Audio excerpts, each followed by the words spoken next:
umuril iman, bab tentang perkara-perkara yang mampu menguatkan iman. Saya kembalikan dulu kepada pembahasan di pengantar yang masuk kepada bab ini sebelum saya bacakan nanti tentang pembahasan di bab umuril iman ini, baik ayat Qur'annya ataupun hadis Nabi Muhammad SAW yang dirangkum oleh Imam Al-Bukhari dalam pembahasan ini. Jadi Bapak Ibu sekalian, sebelum membahas tentang hal-hal terkait penguatan iman, saya ingin ingatkan kembali tentang dua hal yang sangat penting. Yang pertama tentang kenapa kita mesti beriman. Ini poin yang sangat penting. Saya ulang, kenapa kita mesti beriman.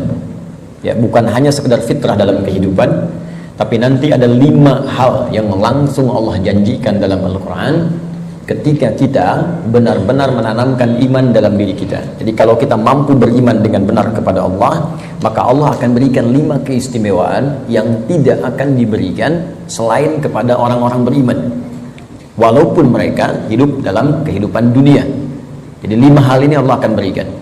Yang pertama, ada jaminan langsung Allah berikan kepada orang-orang yang yakin tanpa ragu dengan Allah, yaitu beriman kepada Allah, bahwa ia mendapatkan kabar gembira langsung dari Allah, memiliki setengah bagian dari 2 hal yang dibutuhkan untuk masuk surga. Memiliki setengah bagian atau 1 dari 2 hal yang dibutuhkan untuk masuk surga. Saya sering istilahkan, dia telah mendapatkan dari setengah kunci surga. Dan ini berita kabar gembira dari Allah sebelum orang ini wafat, bahkan sejak hidup, dengan turunnya Quran surah kedua Al-Baqarah ayat ke-25 yang paling kanan sebelah atas di mushaf. Wa basyiril ladzina amanu wa 'amilus shalihat anna lahum jannatin tajri min tahtihal anhar. Baik, kata Allah, Muhammad sallallahu alaihi wasallam, berikan kabar gembira. Baik, ada orang-orang yang aku telah siapkan surga, ragam surga untuk mereka. Dia ada jenis-jenis surga, ada surga Firdaus, ada surga Aden, kan? Nanti insya Allah saat kita dengan izin Allah diperkenankan masuk ke dalamnya, kita akan melihat ada di bagian mana di surga kita yang kita banggakan itu, dan yang kita impikan itu. Dia ada beberapa bagian-bagian surga yang akan diperoleh berdasarkan amalan-amalan kita. Yang biasa puasa masuk surga Ar-Rayyan, pintunya Ar-Rayyan. Ya, pintunya. Yang biasa tahajud lewat pintu tahajud, biasa sedekah pintu sedekah. Nanti ada tingkat tertingginya, ada Firdaus, ada Aden, dan lain-lain sebagainya. Baik, kata Allah, aku telah siapkan aneka ragam surga ini untuk siapa? Ada yang paling menarik. Wa basyiril ladzina amanu, berikan kabar gembira ini pertama bagi para pemilik iman. Nah, ini syarat untuk masuk surga itu ada iman. Baik ya? Ada orang punya, misalnya, mohon maaf ya, sekali lagi saya ilustrasikan, dan Quran tidak akan sama dengan ilustrasi ini. Laisa kamitslihi syai'un. Tidak ada yang sama dengan Allah Subhanahu wa taala. Perhatikan kalimatnya. Misalnya begini, Anda akan datang misalnya ke istana, ya, diundang oleh presiden misalnya, atau penguasa tertentu. Maka orang ini memberi syarat. Anda boleh datang misalnya ke istana dengan catatan menggunakan pakaian yang rapi, spesifikasinya begini, pakai sepatu, jamnya jam sekian. Jelas ya? Maka ketika Anda menyalahi ketentuan itu, Anda tidak bisa masuk. Jelas? Satu itu. Yang kedua, pemilik sesuatu lebih tahu tentang ukuran dan kriteria apa, supaya kita bisa mendapatkan dari apa yang dimiliki oleh pemilik itu. Anda ingin ke istana, yang punya istana punya ketentuan. Anda nggak bisa bikin ketentuan sendiri. Jelas? Anda masuk komplek angkatan laut, maka komplek ini punya aturan yang harus diikuti. Tidak bisa Anda sendiri bikin aturan. Anda ingin ke surga, yang punya surga itu Allah. Maka Allah bikin aturan. Nggak bisa Anda bikin aturan sendiri. Kalau di rumah Anda sekarang, Anda yang punya aturan. Saya masuk ke rumah Anda, saya ikuti aturan Anda. Anda masuk ke rumah Allah, karena masjid rumah Allah, maka ikuti aturan Allah. Masuk ke rumah Anda, ucapkan Assalamualaikum. Masuk ke rumah Allah, kaki kanan masuk, ucapkan doa. Keluar kaki kiri, ucapkan doa. Ada aturannya. Sekarang kita ingin ke surga. Surga itu bukan punya kita. Surga punya Allah. Allah yang punya. Maka Allah yang punya surga itu memberikan berita siapa yang bisa masuk ke situ. Kata Allah, orang yang bisa masuk ke surga adalah hamba-hambaku yang punya 2 syarat saat dia hidup di dunia. Apa syaratnya? Dan ini berita gembira. Ada orang sebelum wafat diberikan berita gembira. Kalau punya 2 hal ini, Anda berpeluang bisa memilih dari pintu mana Anda akan masuk ke surga yang Anda idamkan itu, sesuai dengan amalan-amalan yang kita kerjakan. Nah, di antara 2 ini, syarat pertamanya iman.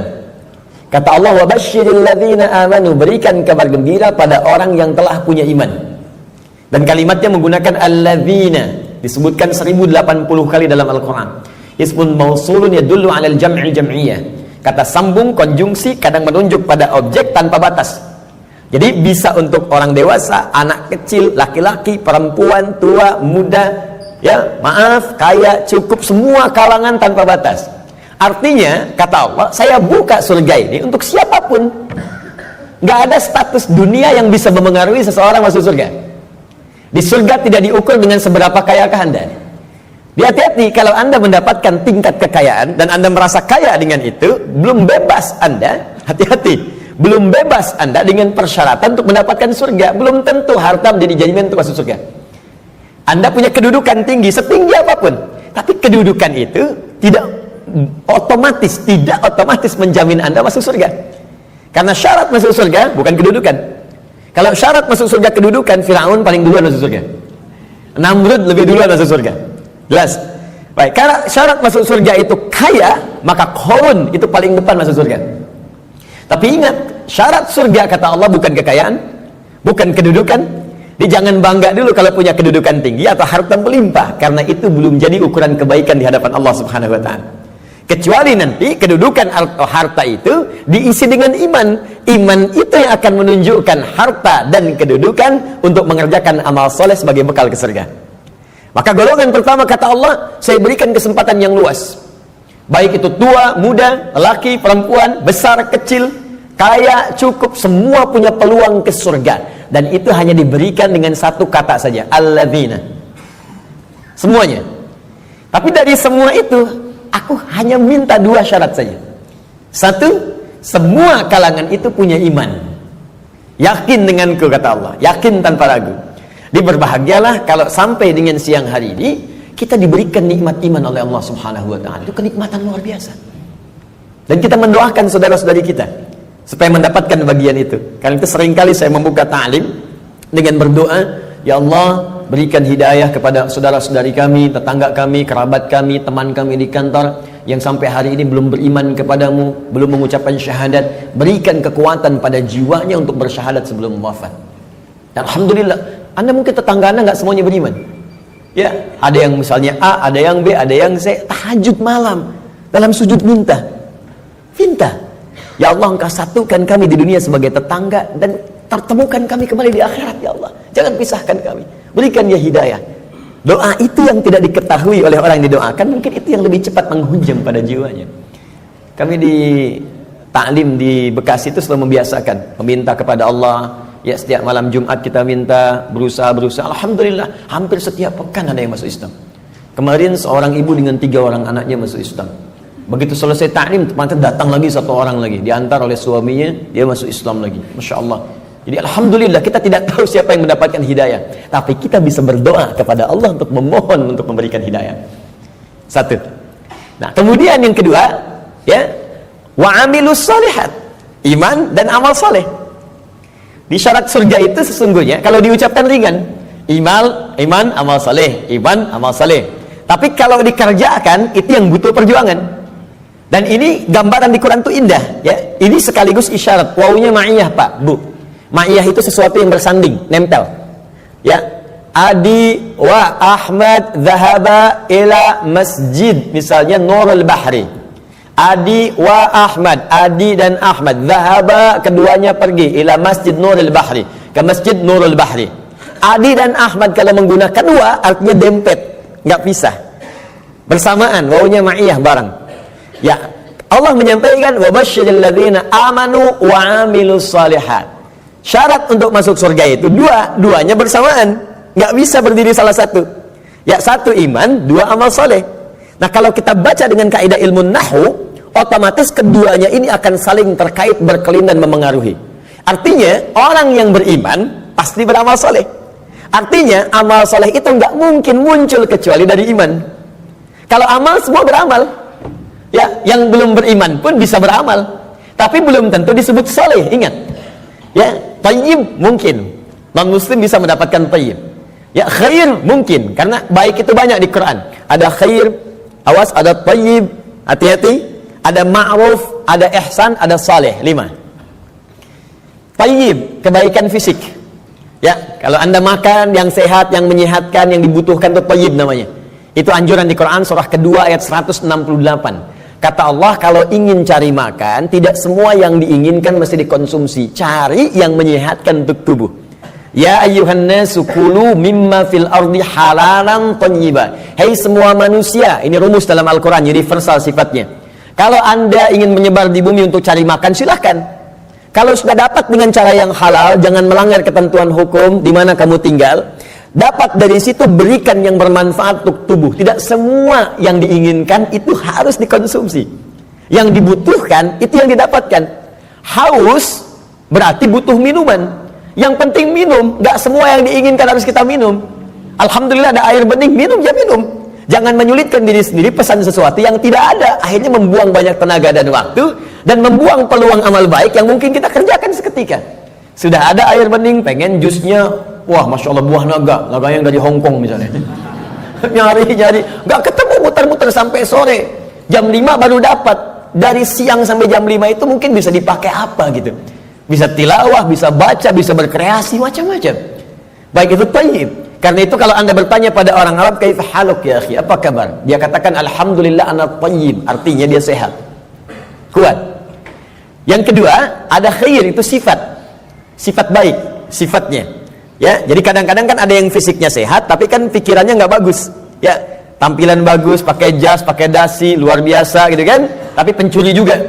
Ya, penipu juga gitu. Nah, kalau kita ingin rubah menjadi baik sifatnya, maka rubah kalimatnya menjadi khair. Khair, ya, karena ada bang thayyib 2 kali puasa 2 kali lebaran nggak pulang-pulang, padahal dia sehat kan. Nah, kalau kita ingin rubah pada sifat, jadikan khair. Quran surah 3 ayat 110. Kuntum khaira ummah. Orang Islam itu pasti sifatnya baik.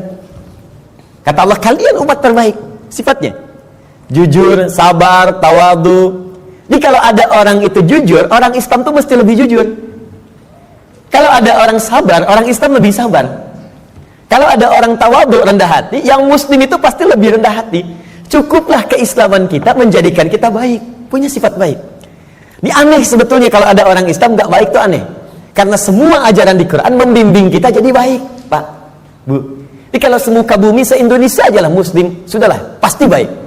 Jadi kalau ada orang Islam berbuat yang tidak baik, pasti ada yang tidak tepat dengan pelajaran keislamannya. Mustahil itu. Ya, mustahil ada orang Islam melakukan bom. Ya misalnya di tempat-tempat yang tidak dibenarkan, bom bunuh diri, bom ini, bom itu, tembak orang, bunuh orang, tusuk orang, mustahil. Ya, Quran sih mengatakan orang yang sengaja merencanakan pembunuhan, apalagi kemudian menyebabkan satu orang beriman meninggal, itu sama dengan pesan kapling di neraka jahanam. Buka Quran surah keempat An-Nisa ayat 92 sampai 93. Wa may yaqtul mu'minan muta'ammida fajaza'uhu jahannam. Maka siapapun yang merencanakan pembunuhan, apalagi pada satu orang, korbannya orang beriman, maka balasan yang setimpal untuknya neraka jahanam kalau tidak dia bertobat. Ya, wa ghadiballahu alaihi, Allah murka kepadanya, wa la'anahu, melaknatnya, wa a'adda lahu azaban 'azima, dan dijanjikan di neraka azab yang berlipat lebih daripada orang biasanya, neraka jahanam lagi. Pertanyaan saya, orang beriman mana yang cita-citanya pengen masuk neraka jahanam? Tunjukkan pada saya. Mustahil. Dan bagaimana bisa bertobat kalau saat meledakkan diri itu dia meninggal? Bagaimana bisa tobat? Makanya hati-hati kalau ada ajakan-ajakan tuh lukai orang, tembak orang, bom orang. Saya sering kali sampaikan, dulu pertama bom kejadian, mudah-mudahan tidak pernah terjadi lagi di bumi kita Indonesia ini, insya Allah, ya, Jalan Tamrin tuh meluntuk. Saya di Lampung tuh, orang polos sekali bertanya, Ustaz, apakah bom di Jalan Tamrin termasuk jihad? Fisabilillah.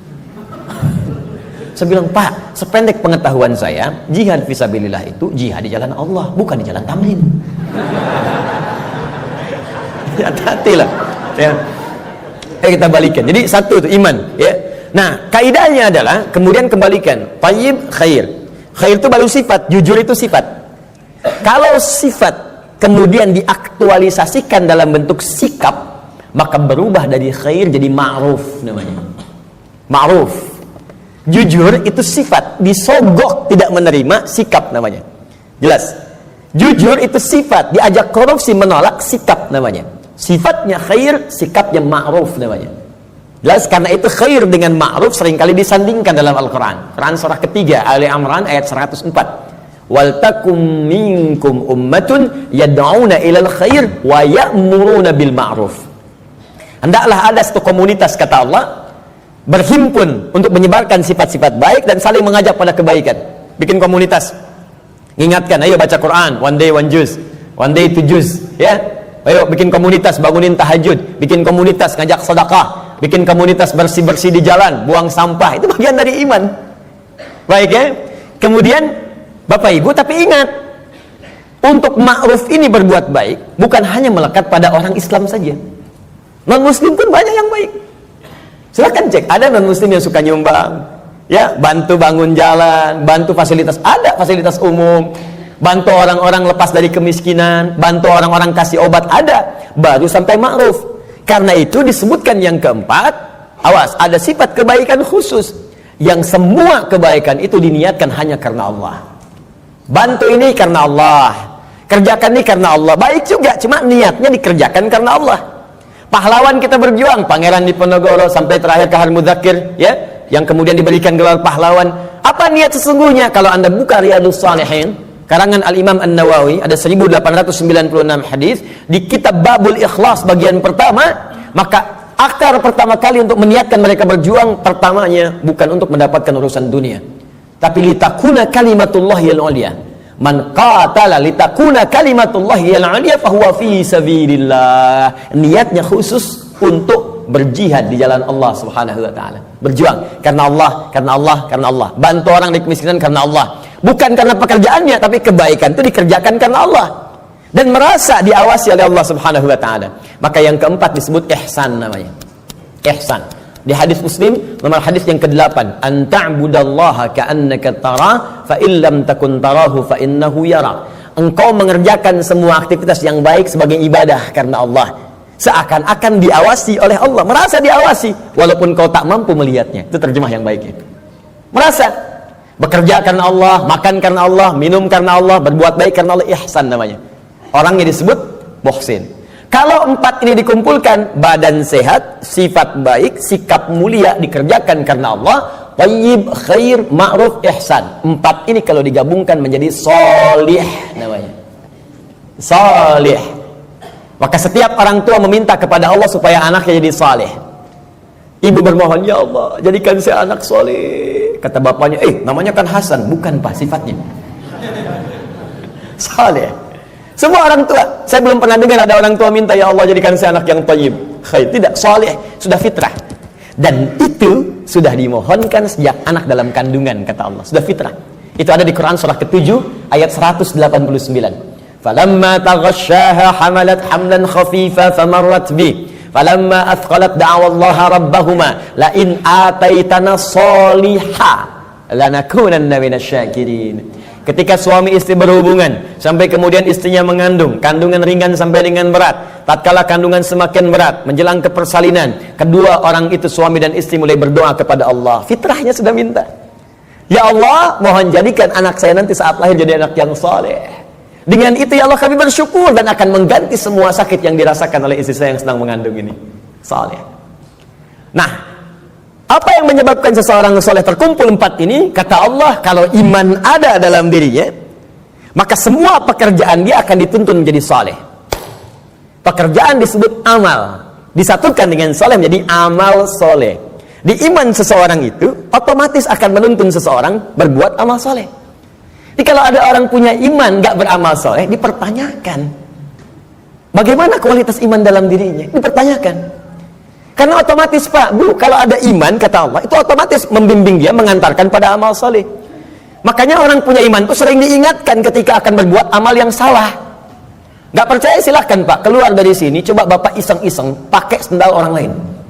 Ya, jangan diteruskan, iseng aja, misalnya kan, injak gitu kan. Itu pasti hatinya akan berkata, itu bukan punya kamu. Itu imannya mengingatkan. Kalau iman semakin tinggi, Anda keluar dari masjid aja, kaki kanan keluar, ditarik lagi tuh. Anda akan tarik, karena yang keluar itu kiri, masuk kanan. Ke toilet, masuk kiri, keluar kanan. Tuh. Ya, itu semakin tinggi iman, maka iman itu akan mendorong Anda berbuat amal saleh dari ujung kepala sampai ujung kaki. Makanya saya sering katakan, di dalam Al-Quran, jika kita sudah punya iman, maka semua fungsi tubuh kita akan disebutkan imannya dulu sebelum menyebutkan fungsinya. Mata untuk melihat, sebelum melihat imannya dulu. Turun Quran surah 24 ayat 30 untuk laki-laki, 31 untuk perempuan. Qulil mu'minina yaghuddu min absarihim. Untuk perempuan, wa qulil mu'minati yaghuddna min absarihinna. Katakan pada pria-pria yang sudah punya iman, imannya dulu. Dan katakan pada perempuan-perempuan yang sudah punya iman, matanya hanya boleh dipakai melihat yang baik-baik saja. Kalau yang dilihat tak baik, maka imannya akan membimbing mata untuk memalingkan ke arah yang lebih baik. Memalingkan pandangan ke arah yang lebih baik disebut dengan ghaddul basar namanya. Anda menatap begini, Masya Allah, tapi yang ditatap istri orang. Maka iman berkata jangan teruskan, palingkan. Ya, proyek yang tidak baik gak akan dilihat. Ya, barang yang bukan milik Anda nggak akan dilihat, palingkan. Gambar-gambar yang tak seronok, palingkan. Jelas ya? Nah, itu iman. Silahkan cek semua fungsi tubuh kita. Itu umumnya sebelum disebutkan imannya dulu. Lisan, Quran surah 49 ayat 11. Itu sebelum disebutkan fungsi lisan, iman dulu. Ya ayyuhalladzina amanu la yaskhar qaumin qaum. Ayat 12-nya, ya ayyuhalladzina amanu la yaghtab ba'dukum ba'dha. Pokoknya setiap tubuh ini mau bergerak, iman dulu. Ingin memberikan isyarat agar iman itu memiliki fungsinya untuk mengerjakan amal soleh. Kenapa diminta beramal soleh? Supaya masuk surga, itu Pak.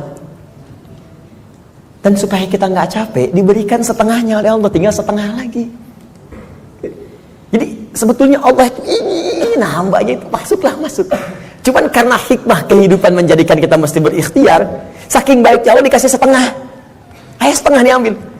Bahkan setengah ini diberikan dalam kandungan. Cuman sayang, fa'abawahu yuhawidani au yunasrani au yumajjisani. Lahirnya kan fitrah, ada iman dalam dirinya, makanya dia mencari Tuhan. Cuman sayang, lingkungan yang merubah dia menjauh dari Allah. Ada yang pengaruh ini, ada yang pengaruh itu, lingkungan, karena TV, karena tinggal di tempat tertentu, karena pasangan. Ya, Masya Allah, tega meninggalkan cinta Allah hanya untuk cinta dunia. Tega meninggalkan cinta Allah hanya untuk cinta manusia. Padahal manusia itu mati, Allah selalu hidup. Ya, bayangkan. Ya, mencintai sesuatu yang gak ada itu kan semu sifatnya. Anda mencintai barang, barangnya rusak. Ketika barangnya rusak, bagaimana cintanya bisa bertahan?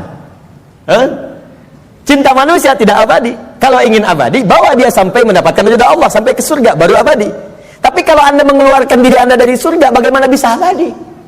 Ya, aku mencintaimu dengan syarat engkau pindah agama. Begitu pindah, meninggal. Cinta gak dapat, surga cuma mimpi. Ya, Pak? Jelas ya?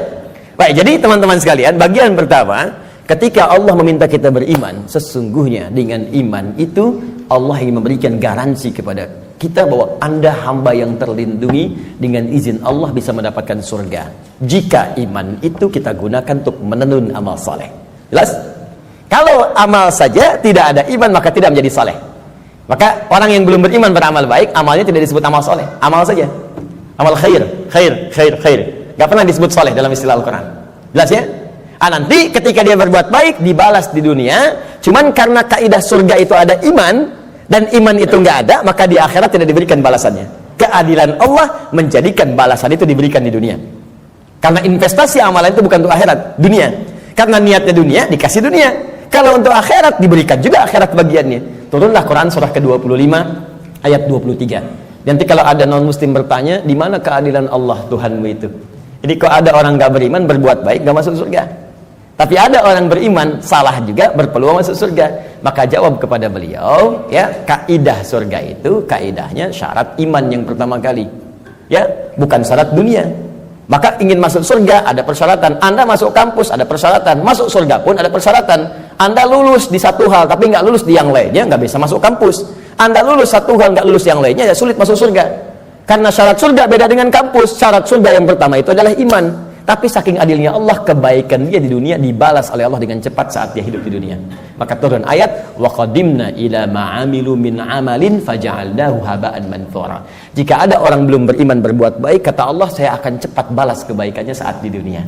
Cuman karena amalan itu bukan amalan surga, maka saat ke akhirat nanti itu hanya akan jadi debu yang berterbangan yang hanya dia tatap saja.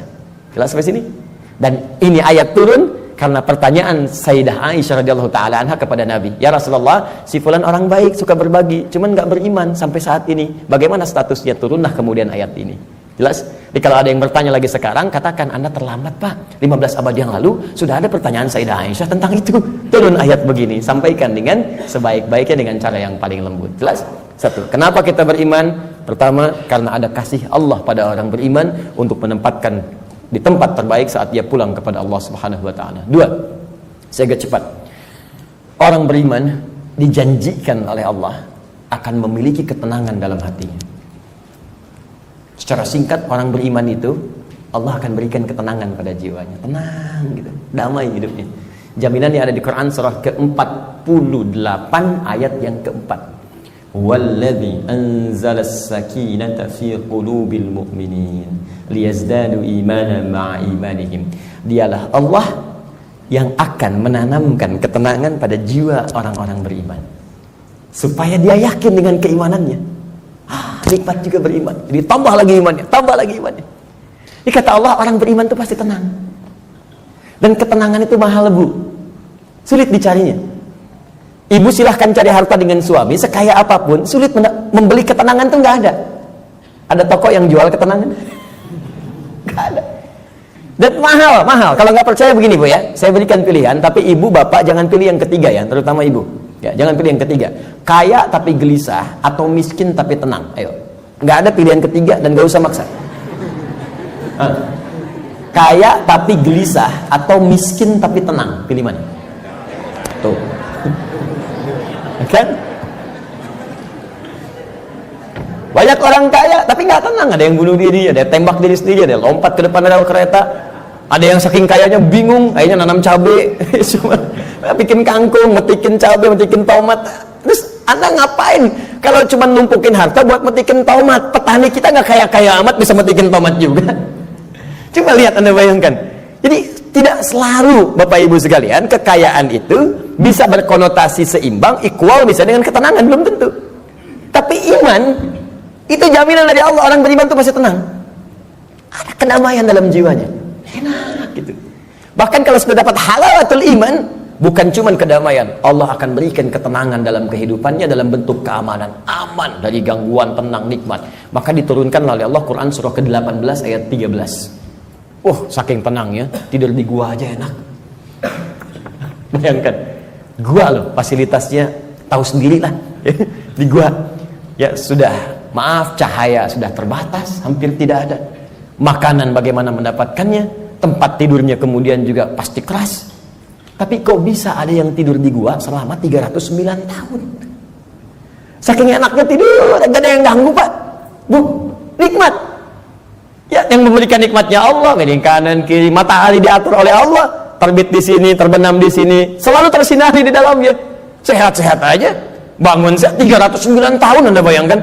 Ya, ada orang sekaya-kayanya baru 3 menit udah bangun lagi. Pling, telepon muncul.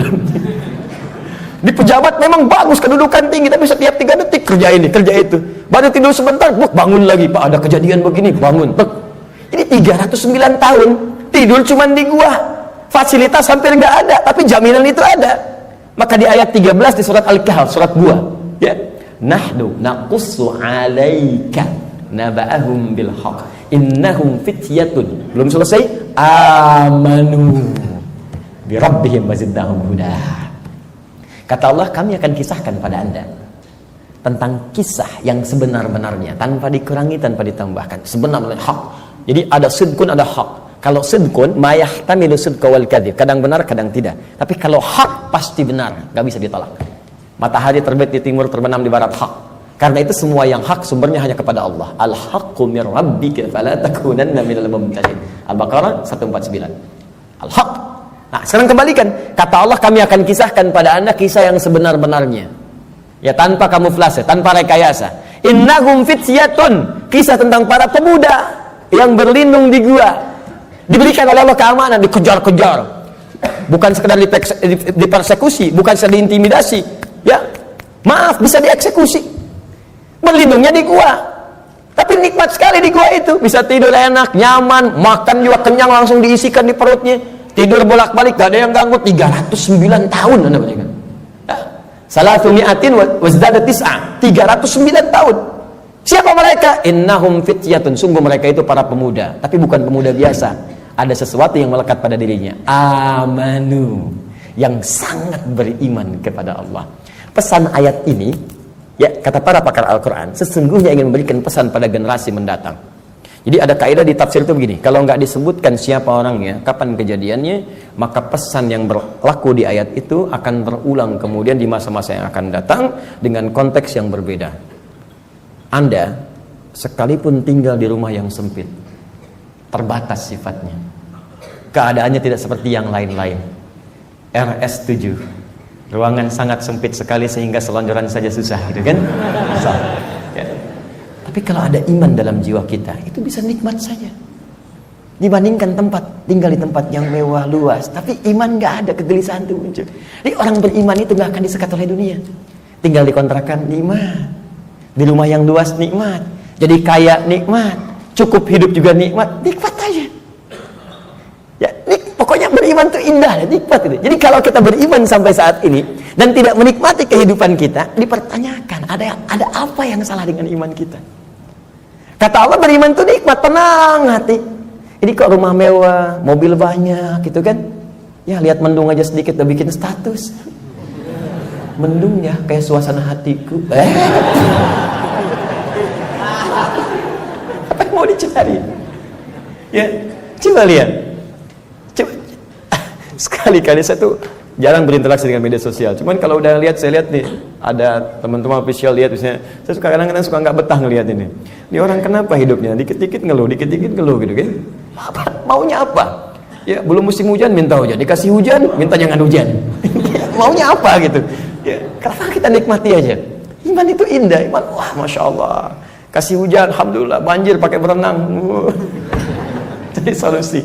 Jadi itu teman-teman sekalian ya. Selanjutnya ada jaminan Allah yang selanjutnya ya. Orang beriman pasti bahagia kata Allah. Dan cenderung sukses. Tidak cukup dengan amin. Nanti kita belajar dulu.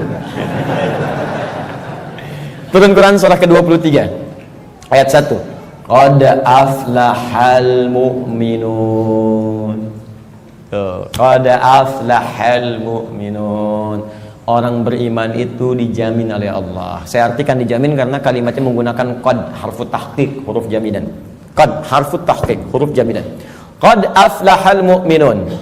Orang beriman pasti menggenggam kebahagiaan dan kesuksesan. Aflah itu dari kata falah. Kalau di bahasa Inggris, di kamus bahasa Inggris itu diartikan success and happiness. Sukses dan bahagia. Ya, digenggam. Kalau digenggam menjadi aflah namanya, aflah. Kata Allah, orang beriman itu pasti menggenggam kesuksesan dan kebahagiaan. Pasti tergenggam dalam diri. Cukuplah dengan beriman akan bahagia. Cukup dengan beriman sukses dalam pekerjaan yang kita kemudian lakukan. Walaupun barangkali level kesuksesan itu dalam pandangan orang bisa beda-beda. Bagi si A, manajer itu bagian kesuksesan hidupnya. Yang lain levelnya direktur, yang lain komisaris. Pokoknya levelnya bisa berbeda, tapi sukses. Silahkan cek semua sahabat Nabi. Di semua bidangnya sukses dan bahagia.